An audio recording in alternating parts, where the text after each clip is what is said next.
ہڈیوں سے پلے ہوئے کیڑے ہیں کہ جنہوں نے آج وہی مظالم دہرائے ہیں۔ آخر جناب یونس علیہ السلام کا پیغمبر خدا ہے، ان کا مزار کس نے اڑایا؟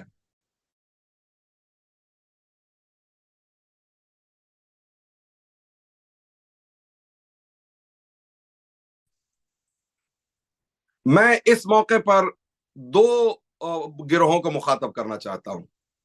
ایک تو پہلا خطاب میرا ہے مسلمانوں کے ساتھ، اہل اسلام کے ساتھ۔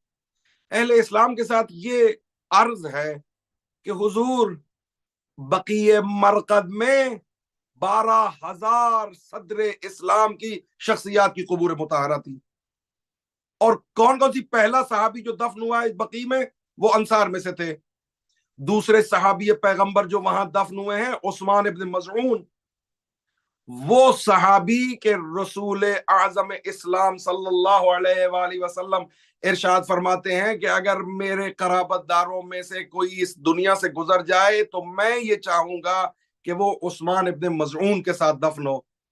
وہ مقام کہ جہاں بعض روات نے یہاں تک لکھا کہ ہفتے میں کم از کم 2 مرتبہ یا 2 سے بھی زیادہ مرتبہ آقا رسول اسلام صلی اللہ علیہ وآلہ وسلم تشریف لاتے تھے، وہ مقام موجود ہے کہ جہاں آقا ختمی مرتبت کھڑے ہو کے عثمان ابن مظعون کی قبر پر دعا فرمایا کرتے تھے۔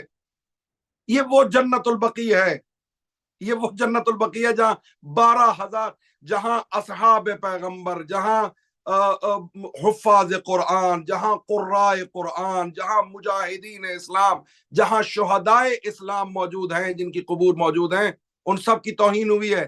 کہاں وہ ملعون سوئے ہوئے تھے جو خود کو صحابہ کی سپاہ کہتے تھے، وہ کہاں تھے؟ چلو 100 سال پہلے نہیں تھے آپ، ہمیں معلوم ہے کہ آپ نہیں تھے، آپ کو پھر پیسے دے کے بنایا گیا پاکستان میں، تو کبھی اس بارے میں بھی آپ کے منہ سے کوئی جملہ نکلا؟ 100 سال پہلے آج کی جو جنریشن ہے، تب 100 سال پہلے اس طرح کے ویڈیوز فوٹوز موجود ہیں، ویڈیوز بھی بہرحال کہیں نہ کہیں کوئی ایک ترشح سا اور نظر آتا ہے، لیکن کوئی کہے کہ ویڈیوز نہیں ہیں۔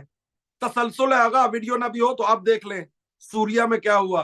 صحابی رسول جناب حجر ابن عدی نبش قبر کیا گیا ہے، رسول اکرم کی کے نواسے کی بیٹی کے حرم پر بمباری کی گئی ہے، جناب رقیہ بنت الحسین، جن کو ہم جناب سکینہ سلام اللہ علیہا کے حوالے سے جانتے ہیں، تب ان کا مزار مبارک شہید کیا گیا ہے۔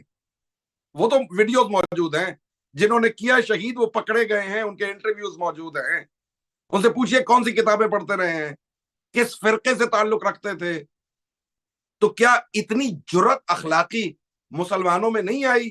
ریال کیا اتنے آپ کو ان لوگوں کے خون میں رچ بس گیا ہے کہ ان سے یہ نہیں کہا جاتا کہ یہ ظلم ہوا ہے؟ صحابہ کا نام آپ لیتے ہیں، صحابہ کی قبور کے انہدام کے لیے احتجاج ہم کرتے ہیں، نام آپ لیتے ہیں کہ ہم بہت محب ہیں، خون ہم دیتے ہیں اس تخریب کے احتجاج کے طور پہ۔ تشیع آج تک خون دے رہی ہے اسلام ناب محمدی کے لیے، یہ سب ہم کر رہے ہیں۔ تو یہ مسلمانوں سے سوال ہے کہ چلیں اہل بیت کے ساتھ آپ کو دشمنی نہ صحیح، آپ کو علم ہی نہیں ہے کہ اہل بیت کون ہے، یا اہل بیت کی طرف آپ کا رخ نہیں ہے، یا اہل بیت کی طرف آپ کا چہرہ نہیں ہے، کم از کم اصحاب کا نام تو لیتے ہو۔ اصحاب کی قبور، اصحاب کے مقبرے منہدم کیے گئے ہیں، اور کچھ نہیں، ازواج رسول اسلام ان کے مزارات کو ڈھایا گیا ہے۔ جناب ابو طالب، چلے جناب ابو طالب سے آپ کو دشمنی ہے کہ وہ امیر کائنات کے والد ماجد ہیں علیہ وعلیہم السلام، تو کم از کم رسول اکرم کا لخت جگر جناب ابراہیم، ان کی قبر کو ڈھایا گیا ہے۔ تو آخر یہ مسلمان، یہ کس چیز کے مسلمان ہیں، یہ کہاں کے مسلمان ہیں؟ تو ایک تو یہ مسلمانوں کی خدمت میں عرض ہے کہ یہ آپ کا کام ہے۔ وہابی نہیں کہتا کہ میں اہل بیت کا ماننے والا ہوں، وہابی نہیں کہتا کہ میں شیعہ ہوں، وہابی کہتا کہ میں سنی ہوں۔ تو یہ اہل سنت کو چاہیے کہ اس ملعون کو، کہ جو مسلمان بھی نہیں ہے، اس کو اپنی صفوں سے باہر کرے۔ اور اس کے بعد انسانوں سے خطاب ہے۔ انسان جزیرہ نمائے عرب میں جس کو حجاز مقدس کی سرزمین کہا جاتا ہے، وہ ہیریٹیج ہے انسانیت کا۔ آخر یہ انسان کی تاریخ بھی تو ہے۔ انسان کی تاریخ کو خراب کیا گیا ہے. انسان کو آواز اٹھانی چاہیے. ہم تو جانے دے رہے ہیں اور شکر ہے خدا ہے, یہ خدا کا بہت بڑا, ہم اس قابل نہیں ہیں, خدا کی قسم ہم اس قابل نہیں ہیں. اور اسی بات پر جتنا شکر خدا کا ادا کیا جائے وہ کم ہے کہ جب اہل بیت کا نام آتا ہے, جب تخریب بقی کا نام آتا ہے, جب توہین اہل بیت کی جاتی ہے, جب مظلوم کربلا کا نام لیا جاتا ہے, تو توہین اہل بیت کے احتجاج کے طور پہ ہر ایک کے ذہن میں تشیع آتی ہے. اہل بیت کا نام لیا جاتا ہے تو ہر ایک کے ذہن میں تشیع آتی ہے. مظلوم کربلا کا نام لیا جاتا ہے تو ہر ایک کے ذہن میں تشیع آتی ہے. یہ اس پر خدا کا جتنا شکر ادا کریں, اس کے لیے ہم سب قتل ہو جائیں راہ خدا میں, تو شکر کے طور پہ تو یہ سودا برا نہیں ہے کہ جہاں حسین کا نام آئے وہاں ہمارا نام آئے. تو یہ ایک تاریخ کا تسلسل ہے. یہ اسی بنو امیہ کی اسلام میں ناب محمدی ہے. 3 طبقے ہیں اسلام کے جنہوں نے خود کو مسلمان کہا. ایک وہ جو پیغمبر اور اہل بیت کے ساتھ تھے, مسلمان ہیں, وہ خود کو مسلمان کہلاتے ہیں. ایک وہ جنہوں نے اہل بیت کو چھوڑ دیا, کہا کہ پیغمبر اور صحابہ, اہل سنت والجماعت جسے آپ کہتے ہیں بقول معروف, وہ. اور تیسرا اسلام بنو امیہ کا اسلام ہے, معاویہ کا اسلام ہے, یزید کا اسلام ہے, عبد الملک ابن مروان کا اسلام ہے, محمد ابن سلمان کا اسلام ہے, ملعونین آل سعود کا اسلام ہے. اور یہ وہ جرأت ہے کہ جہاں مسلمانوں کو آواز اٹھانی چاہیے. حجاز مقدس کا نام ایک ملعون اور ایک ڈاکو اور ایک خبیث ترین جو کائنات میں آدمی تھا, اس کے خاندان کے نام پہ رکھ دیا گیا, آل سعود. سعودی عرب نام نہیں ہے, یہ حجاز مقدس ہے. اور اس حجاز مقدس میں اسلام کے خلاف کوئی ایسا کام جو اسلام کے خلاف ہو سکتا تھا وہ سب انہوں نے کیا. اور کمال یہ دیکھیے, یہ میں خصوصاً دامن وقت میں گنجائش نہیں, مجھے کہا گیا کہ 15 سے 20 منٹ کے درمیان اپنی بات کو وائنڈ اپ کرنا ہے. میں یہاں دعوت فکر دے رہا ہوں جو جوان یا جو خواتین و حضرات اس وقت دیکھ رہے ہیں یا سن رہے ہیں یا بعد میں دیکھیں گے اور سنیں گے, تاریخ کا مطالعہ کیجئے. میں آپ کو ایک مثال دیتا ہوں اور اس کو آپ ریلیٹ کر لیجئے گا بنو امیہ کے دور کے ساتھ, ان ملعونین کے دور کے ساتھ. ان ملعونوں کا یہ جو پریزنٹ ٹائمز کا بنو امیہ ہے, آل سعود اور آل خلیفہ, ان کے ساتھ آپ ریلیٹ کر لیجئے گا. 45 مفتی آل سعود کے, انہوں نے کتابیں لکھی, تقریباً 47 کتابیں ہیں, ان کی آپ کو لسٹ مل جائے گی, جسٹ گوگل اٹ. 47 کتابیں اس بات پہ لکھی گئیں 40 سے 45 مفتیوں نے کہ عورت ڈرائیونگ نہیں کر سکتی. پھر اس نئے یزید محمد بن سلمان ملعون, خدا اس پہ لعنت کرے, اور یہ جانے والے ہیں, یہ رہنے والے نہیں ہیں, ان کا کام تمام ہو چکا ہے انشاءاللہ. اس نے جب کہا کہ عورت کو ڈرائیونگ کا ہم نے مجوز دینا ہے اور ہم نے کہنا ہے, ہم نے اجازت دینی ہے, وہی 40-45 مولوی جنہوں نے 48 کتابیں لکھی تھی کہ یہ حرام ہے, انہوں نے کتابیں لکھی کہ حلال ہے, جائز ہے. یعنی یہ وہ اسلام کے ساتھ کھلواڑ کیا گیا. اور یہ اور تاریخ میں دیکھیں, میں لمبی بحث نہیں کرنا چاہتا, میں اپنی بات کو اختتام کی طرف لے جاؤں. میں نے سید بزرگوار کو عرض کی تھی کہ جانا ہے کہیں, کہ بہائیت, وہابیت, قادیانیت یہ انگلستان کے تحفے ہیں, یہ تاج برطانیہ کے تحفے ہیں. اور آپ دیکھیں کہ پیسے کے زور پہ, اور جب کفار اور استعمار ایک مذہب کو بناتا ہے اسلام کی تخریب کے لیے, تو آج دیکھ لیں وہی ملعون سعودی جو رسول اکرم کے مزار منورہ اور مدینۃ النبی صلی اللہ علیہ وآلہ وسلم میں السلام علیک یا رسول اللہ نہیں کہنے دیتے تھے. جب آقاؤں نے کہا کہ آپ کا یہ کام ختم ہو گیا, اب یہ کام شروع ہو گئے, تو انہوں نے وہاں کلبز کھول دیے, وہاں مخلوط ڈانس ہونا شروع ہو گئے, جزیرہ نما عرب میں, سرزمین حجاز پر. یعنی یہ کوئی سوچ سکتا تھا, یہ کوئی سوچ سکتا ہے اگر یہ خود کو مسلمان نہ کہلاتے ہوتے, یا مولویوں نے ان کو اسلام کا لبادہ, خصوصاً پاکستان جیسے ملک میں کہ جو دنیا میں مسلمانوں کی آبادی کے لحاظ سے دوسری سب سے بڑی مملکت ہے, وہاں پہ اگر ان کو اسلام کا ٹھیکیدار نہ بنایا ہوا ہوتا تو آوازیں نہیں اٹھنی چاہیے تھیں. یعنی وہ سارا گند وہابیت کا بلینز آف ڈالرز لگا کے انہوں نے مسلمانوں میں کینسر کی طرح پھیلایا, اور خود یہ ملعون اب اپنے آقاؤں کے نقش قدم پہ چلتے ہوئے وہاں شراب اور شباب اور خدا خبر کیا کیا بدماشیاں نہیں ہیں جو وہاں کی جا رہی ہیں. وہ کینسر، وہ سرطان وہابیت کا، وہ پاکستان میں پھیلا دیا گیا، وہ افغانستان میں پھیلا دیا گیا، وہ پورے حتیٰ آپ کے کینیڈا میں امریکہ میں وہابیت انہوں نے پیسے دے کے پھیلائی. اور جب آقاؤں نے کہا کہ اب تمہارا کام ختم ہے، چونکہ تم نے پیسہ لگا کے یہ کینسر پورے اسلام میں پھیلا دیا، تو اب تم مرضی کرو، موج کرو.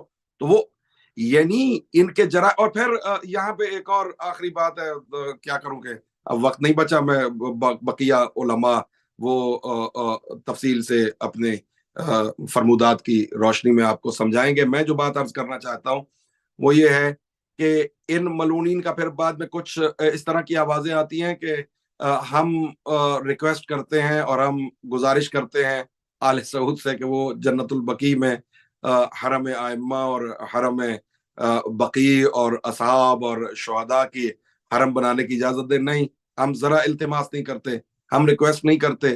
آل سعود ایسے ملعون ہیں کہ یہ اگر حرم ائمہ بنا بھی دیں تو انشاءاللہ ہم ان کا گریبان پکڑ کے ان کی ناک کو زمین پہ رگڑیں گے. یہ پھر بھی مجرم ہے اور ان کو ان کے جرم کی سزا ملے گی. اور ان کا وقت اب گنا جا چکا ہے. ظلم پھر ظلم ہے، بڑھتا ہے تو مٹ جاتا ہے، خون پھر خون ہے، ٹپکے گا تو جم جائے گا. یہ ظلم اس حد تک بڑھا گئے ہیں کہ اب ان کا مٹنا لازمی ہو گیا ہے. ان کی نیستی اور نابودی بالکل قریب ہے. یہ آخری ان کی سانسیں تھیں جن میں انہوں نے یہ کوشش کی. پہلے بھی کوشش کر رہے ہیں، جنت البقیع کے مزارات کو گرانے سے پہلے یہ کربلا معلیٰ پہ حملہ کر چکے ہیں، تاراج کر چکے ہیں. 5000 مؤمنین کا قتل جب انہوں نے کربلا اور نجف پہ حملہ کیا ہے وہ ان کے ہاتھوں پہ ہے. یہ ابن تیمیہ کی ناجائز اولادیں، یہ بنو امیہ کے ناجائز اولادیں اور یہ ملعونین، 5000 سے زیادہ مومنین قتل ہو چکے تھے کربلا میں جو پہلے انہوں نے حملہ کیا. 2 دفعہ حملہ کیا.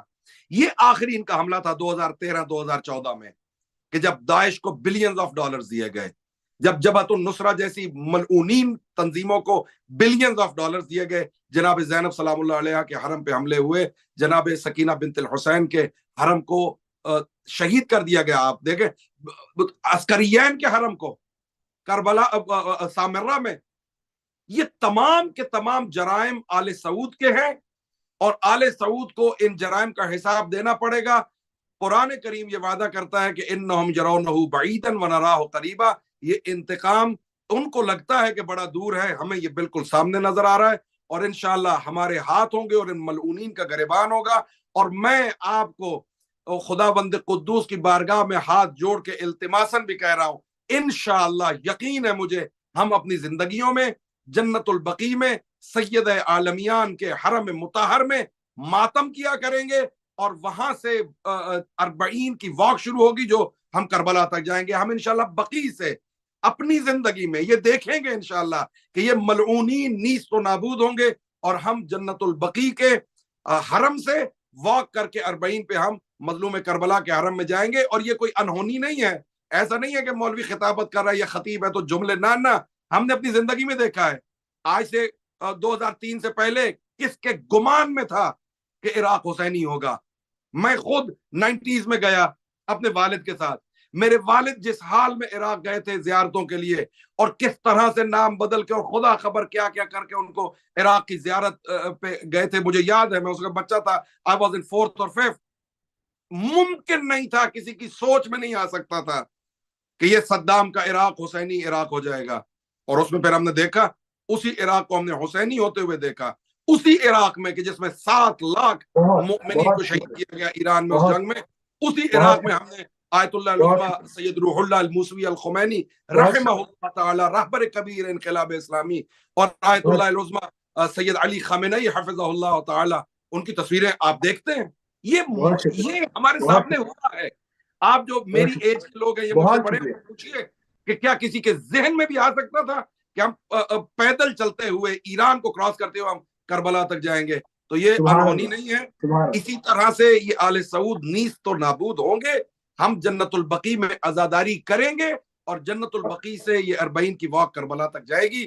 قدوس آپ کے یہاں آنے کو اپنی بارگاہ میں عبادت شمار پر فرمائے اور ہمارے ٹوٹے پھوٹے الفاظ کو اپنی بارگاہ میں شرف قبولیت عطا کرے.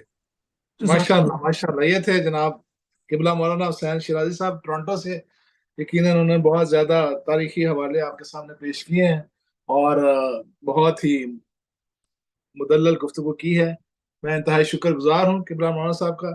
اب میں اگلے مقررین سے گزارش کروں گا کہ براہ کرم ٹائم چونکہ ہمیں مغرب تک ختم کرنا ہے اس پروگرام کو. گزارش کر رہا ہوں اپنے برادر بزرگ جناب ڈاکٹر سخاوت حسین سندرالوی صاحب سے کہ وہ نیو یارک سے اپنے خیالات کا اظہار کریں، چونکہ انہوں نے بھی ایک مجلس پڑھنی ہے تو وہ بھی اپنے مختصر طور پر اپنے خیالات کا اظہار فرمائیں. بر محمد اہل بسم بیت اللہ محمد صلی اللہ الرحمن الرحیم علیہ وبہ نستعین وہو خیر ناصر و معین الحمد للہ رب العالمین الصلاۃ والسلام علی اشرف الانبیاء والمرسلین واہل بیتہ الطیبین الطاہرین المعصومین واللعن الدائم علی اعدائہم اجمعین. اما بعد، برادران و خواہران ایمانی، اولاً تو میں برادران عزیز و ارجمند و بزرگ جناب سید جواد شیرازی صاحب اور جناب سید فواد شیرازی صاحب اور شیرازی فیملی کا شکر گزار ہوں کہ انہوں نے اس احتجاجی پروگرام کا سالانہ اہتمام فرمایا. اللہ ان کو اور ان کی فیملیز کو اجر و جزا مرحمت فرمائے.